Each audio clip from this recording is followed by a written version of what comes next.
Hello everyone, welcome to my channel. Shri Krishna ने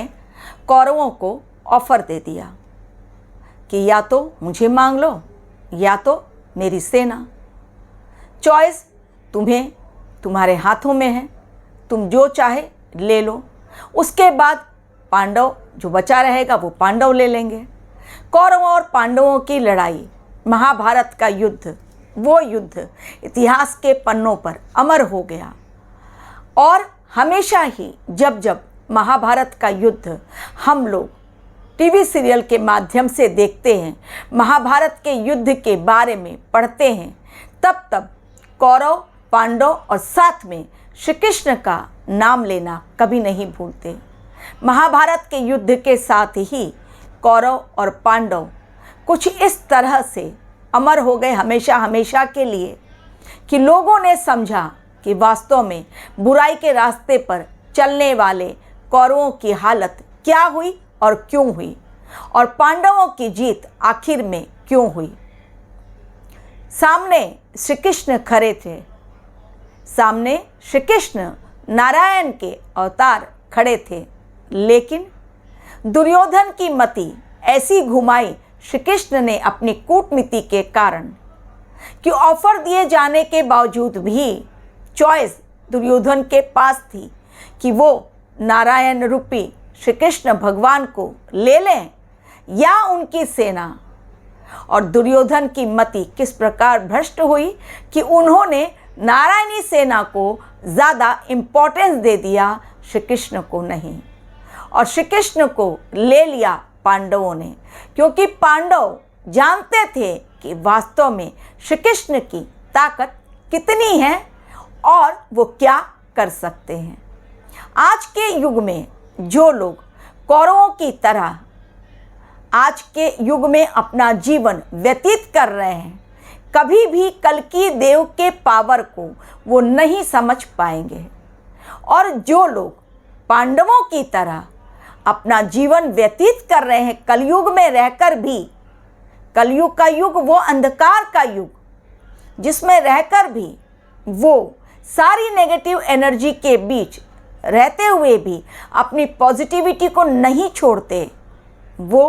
वास्तव में कल्कि देव की पावर क्या है, उनकी डिवाइन एनर्जी क्या है, इसे बखूबी समझ सकते हैं। न सिर्फ समझ सकते हैं बल्कि उसे महसूस भी कर सकते हैं,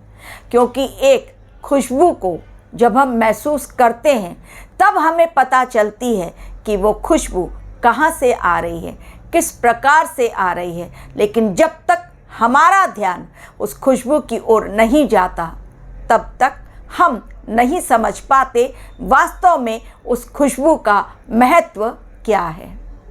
सिर्फ अगरबत्ती लगा देना, भगवान के सामने सुगंधित अगरबत्ती लगा देना काफ़ी नहीं होता, बल्कि मन की भावनाएं भी पूजा करते समय ईश्वर के समक्ष, ईश्वर के साथ हमें जोड़नी पड़ती हैं। तभी तो हमें भी अपनी प्रार्थना का फल मिलता है, तभी तो हम ईश्वर के साथ कनेक्ट हो पाते हैं। आज के युग में भी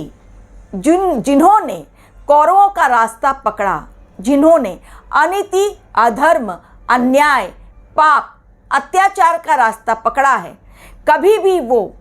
कल्कि देव की ताकत का अंदाज़ा नहीं लगा पाएंगे। कभी भी वो उस डिवाइन एनर्जी का कमाल क्या है ये जान नहीं पाएंगे। सामने होंगे कल्कि देव और पूछेंगे भी तुम्हें क्या चाहिए, तुम मांग लो मुझसे। लेकिन सामने वाला जब दुर्योधन की भांति कुबुद्धि का शिकार होगा, वो खिल्ली उड़ा बैठेगा कि ये हमें क्या दे सकते हैं। तो सामने अगर कल्कि देव आते भी हैं तो जो एक प्योर सोल होगी वही समझ पाएगी कि सामने वाला जो खड़ा है उसके सामने वो कोई साधारण इंसान नहीं है, कुछ ज़रूर अलग सी बात है उस इंसान में। तो कल्कि देव की पावर वास्तव में किस प्रकार काम कर रही है, उनमें कितनी ऊर्जा है, वो किस प्रकार इनविजिबल होकर भी अपने युग परिवर्तन के मिशन को आगे बढ़ा रहे हैं, ये सिर्फ और सिर्फ जो नीति और धर्म के रास्ते पर चल रहे हैं, जो मानव धर्म निभा रहे हैं, जिन्हें इंसानियत की भाषा समझ में आती है, ऐसे ही पवित्र आत्माएं वास्तव में कल्कि देव से अपने आप को जोड़ पाएंगी। न सिर्फ जोड़ पाएंगी बल्कि उनकी ताकत कितनी है और वो क्या क्या कर सकते हैं, इस बात का भी अंदाज़ा पूरा तो नहीं लेकिन थोड़ा बहुत ज़रूर लगा लेंगे। जिस प्रकार पांडव भी जब महाभारत के युद्ध में उतरे तो अर्जुन ने भी बहुत सारे प्रश्न श्री कृष्ण के सामने रख दिए, लेकिन जब श्री कृष्ण ने देखा कि अर्जुन लड़ाई लड़ने के लिए तैयार नहीं है, तब उन्होंने अपना विराट रूप अर्जुन को दिखाया, समझाया गीता उपदेश के द्वारा। वास्तव में महाभारत की लड़ाई लड़नी और अर्जुन के हाथों में अस्त्र का होना किस बात की ओर संकेत करता है और क्यों अर्जुन को शस्त्र अपने हाथों में उठाना ही है, अस्त्र अपने हाथों में उठाना ही है। तो अस्त्र और शस्त्र की भाषा क्या होती है और क्यों उठानी चाहिए और कब उठानी चाहिए और किस प्रकार से डिवाइन एनर्जी उसके पीछे काम करती है, किसे वो चुनती है अपने कार्यों के लिए, ये सब कुछ समझाया श्री कृष्ण भगवान ने गीता उपदेश के द्वारा न सिर्फ अर्जुन को बल्कि पूरे संसार को एक ऐसा डिवाइन मैसेज अपनी तरफ से दिया जो आज भी लोग पढ़ते हैं, श्रद्धा से पढ़ते हैं। हाँ, भले ही उन उपदेशों को पढ़कर उस पर चलना नहीं चाहते। तो कल्कि अवतार के जो पावर है,